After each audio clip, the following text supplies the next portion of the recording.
भौम जल क्या होता है? भौम जल को कैसे हम जानेंगे? ग्राउंड वाटर, भौम जल को इंग्लिश में बोलते हैं ग्राउंड वाटर। ग्राउंड वाटर को हम कैसे पहचानेंगे कि ये कौन जल है?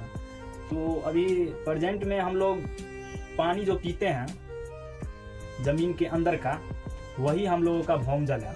तो भौम जल कैसे समझेंगे? तो भौम जल समझेंगे हम कि देखिए ये विज्ञान है, विज्ञान में दिया हुआ है। तो क्लास 6 क्लास में क्वेश्चन है भौम जल। भौम जल को इंग्लिश में बोलते हैं ग्राउंड वाटर।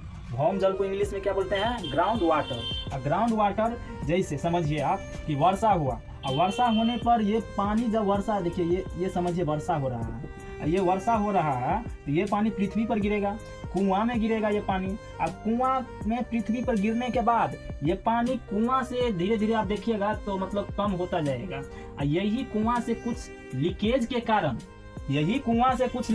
कारण जो कुआं के अंदर भी कुआं है, कुछ ये जमीन मिलेगा आपको, मिट्टी मिलेगा, फिर इधर से लीकेज होगा मिट्टी पर से। लीकेज होने के बाद में यहाँ पर गड्ढा मिलेगा।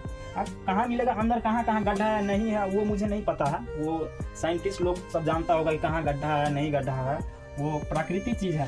तो देखिए यहाँ पर गड्ढा मिले, यही लीकेज के कारण ये जल यहाँ पे जमा होता है, और यही जमा जल हम लोग पीते हैं। यही इसी जल को हम लोग बोलते हैं भौम जल बोलते हैं, ग्राउंड वाटर बोलते हैं। यही जल जो कल का पानी निकालते हैं, सिंचाई में काम आता है। जैसे खेत सब पटाते हैं, खेत सब का सिंचाई करते हैं, ये इस सब में भौम जल का काम आता है। अंदर से जो भी जमीन के अंदर से पानी निकलता है वो सभी जल क्या हुआ? वो भौम जल हुआ। उसी को हम ग्राउंड वाटर बोलेंगे।